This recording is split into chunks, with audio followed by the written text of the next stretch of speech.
1, 2, 3.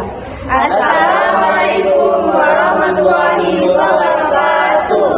Kami dari kelompok 3 akan mempresentasikan hasil kerja kami. Sebelumnya, perkenalkan nama saya Zilian Fatma Ramadhani, absen 6. Perkenalkan, nama saya Salsabila Indah, absen 29. Saya Liana Dwi Oktavia Putri, absen 16. Saya Muhammad Yusuf Fildan, absen 19. Saya Alif Fakih, absen 3. Kami akan membahas masalah pokok ekonomi klasik. Jadi di sini saya akan menjelaskan latar belakang masalah pokok ekonomi klasik. Yang pertama yaitu karena kebutuhan manusia tidak terbatas. Yang kedua, sumber daya terbatas. Yang ketiga, timbul masalah pokok ekonomi. Menurut Adam Smith, yang pertama, apa yang diproduksi. Yang kedua, bagaimana memproduksi. Yang ketiga, untuk siapa diproduksi. Rumusan masalahnya adalah 1. Pengertian masalah pokok ekonomi klasik. 2. Membentuk masalah pokok ekonomi klasik. 3. Proses produksi, distribusi, dan konsumsi. 4. Hubungan dengan sistem ekonomi. 5. Contoh penerapannya. Tujuan penulisannya itu: pertama, pengertian masalah pokok ekonomi klasik. Kedua, uraian masalah pokok ekonomi klasik dalam bentuk pertanyaan dasar dan proses kegiatan ekonomi. Ketiga, keterkaitan masalah pokok ekonomi dengan sistem ekonomi. Keempat, contoh penerapan masalah pokok ekonomi klasik sehari-hari.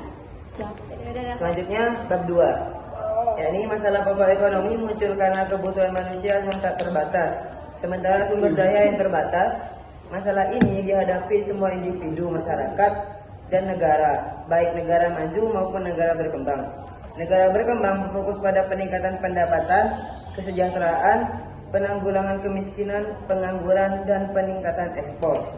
Sedangkan negara maju berupaya mempertahankan kemajuan dan meningkatkan mutu konsumsi. Intinya, semua usaha bertujuan mencapai kemakmuran melalui ketersediaan barang dan jasa.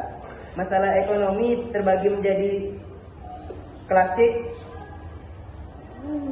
produksi, distribusi, dan konsumsi. Modern, apa yang diproduksi, bagaimana memproduksi, untuk siapa diproduksi. Teori klasik. Ekonomi klasik menekankan bahwa keterbatasan sumber daya memaksa manusia membuat pilihan. Adam Smith dengan Invisible Hand menekankan pasar bebas. Sidarto dengan teori keunggulan komparatif menekankan spesialisasi dan perdagangan. Sedangkan Malthus melalui teori populasi mengingatkan bahaya pertumbuhan penduduk yang melebihi pangan. Intinya, ekonomi klasik menyoroti peran pasar, spesialisasi, dan keterbatasan sumber daya. Masalah pokok ekonomi. Ekonomi klasik menekankan pada pasar bebas atau invisible hand Adam Smith,